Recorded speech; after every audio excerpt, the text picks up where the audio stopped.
Hello, folks. Welcome to the screencast. Today we're going to talk about emotions. This is part of our unit on stress, motivation, and emotions. There will be just one part to the emotion topic. So here's what we're going to cover. Let's take a look. Parts of emotions, theories of emotions, the physiology, what's happening physically, and how emotions vary in cultures or how they're the same across cultures. All right, so let's get started. What is an emotion? It's a mix of three things: a physiological response, like your heartbeat or your temperature; a conscious experience, that's your awareness, I feel fear; and your expressive behaviors, that would be like running away from a bear. So, three parts of an emotion. There's a controversy about these three parts. Which comes first, the physiological arousal or your experience of the emotion? And also, does the role of thinking, is cognition part of emotions?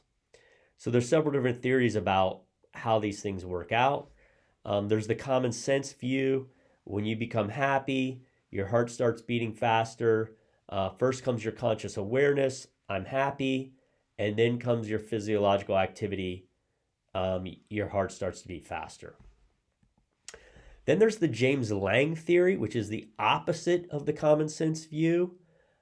James, by the way, is William James, who was one of the founders of American psychology. So he's writing this theory 120 years ago. So he thought that physiological activity precedes the emotional experience. So as this chart shows, first you have the pounding of the heart, then you have the fear emotion. Now this makes sense in some cases. It's very counterintuitive, but like imagine yourself at the middle school dance. You're like in seventh grade and you go dance with this person who you think is really cute and you're very nervous to be around them. And then afterwards you're talking to your friends and like you're like, well, my hands got sweaty and my heart was beating. And then they're like, oh, that means you really like that person. So in a case like that, um, you're having the physiological response and then you're identifying it as sort of attraction. Okay, now we have the Cannon-Bard theory. In this theory, it's different from the James Lange. He proposed that you have the fear and the pounding of the heart happening at the same time. That makes a lot of sense. The next theory is the two-factor theory, a guy named Schachter. So it's the Schachter two-factor. He thought emotions have a new factor, which is the cognitive label. So you have the pounding of the heart, and then you label the situation, I'm afraid, and then you have the fear reaction.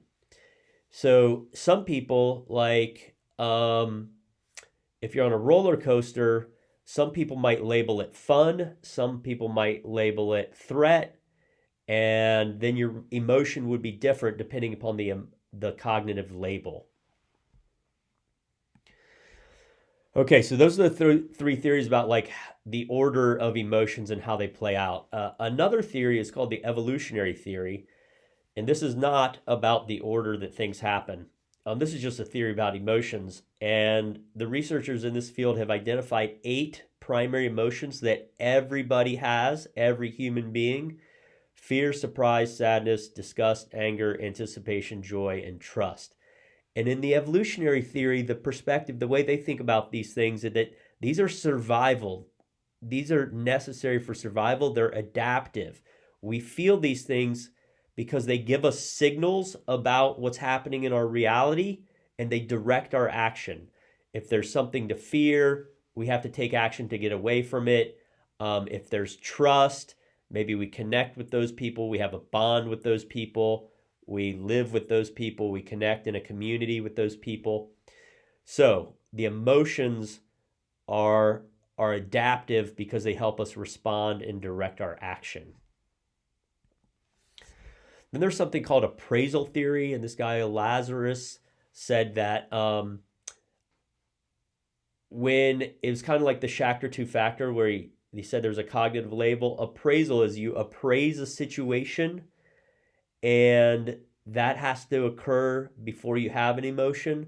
So you're walking on a hike, you hear something in the woods, in the bushes, you have to appraise it.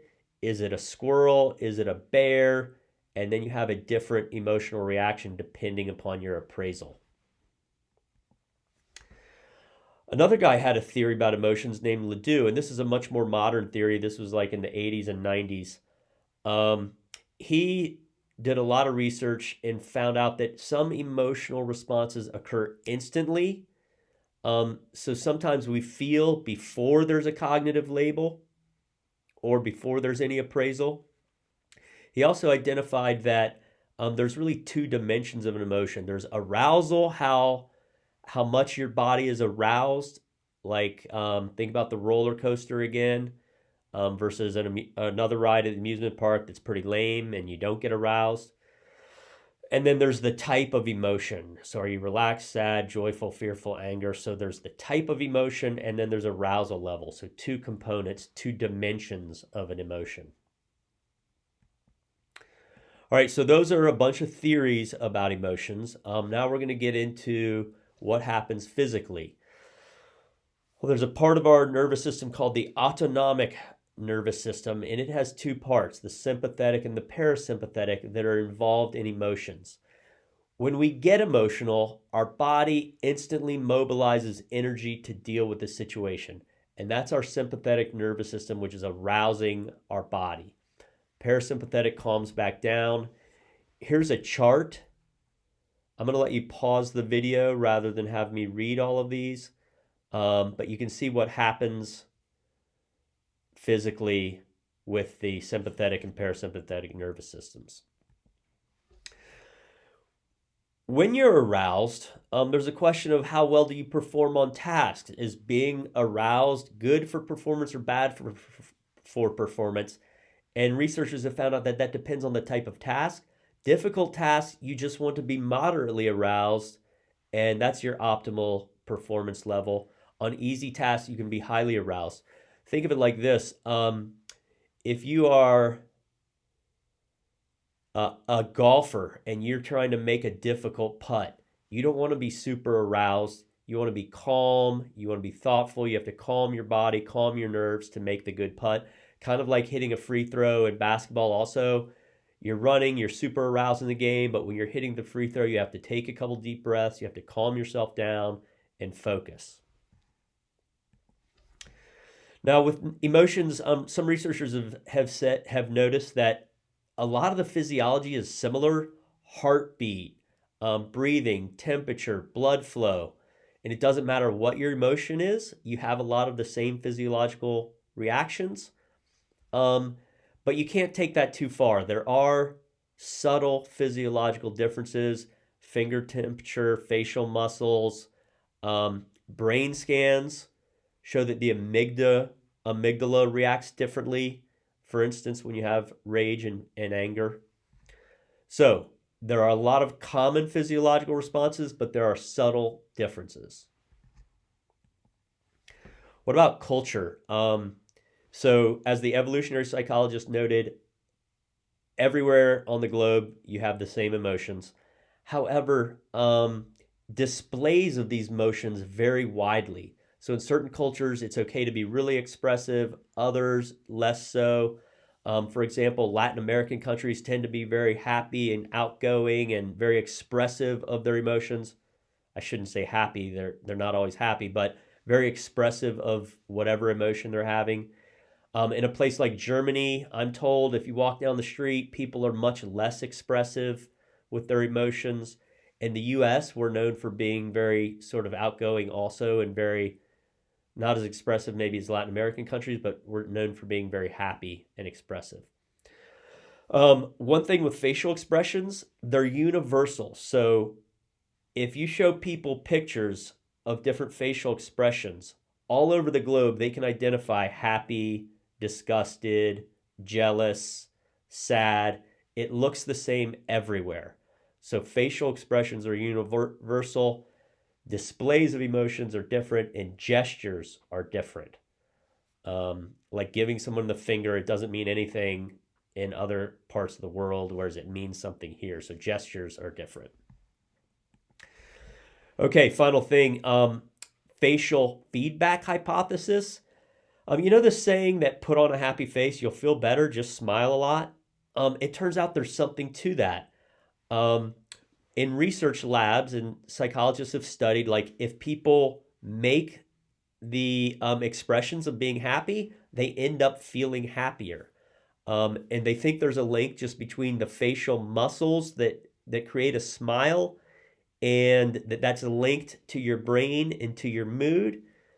So the expressions of being sad can make you more sad. The expressions of being happy can make you more happy, although that's very limited. Like if you are not happy, the effect of just smiling for the heck of it is going to be limited. It's just not a remedy. If you're depressed, just go smile. It doesn't work like that at all. Okay, that's emotions. Let me know if you have any questions. See me in class.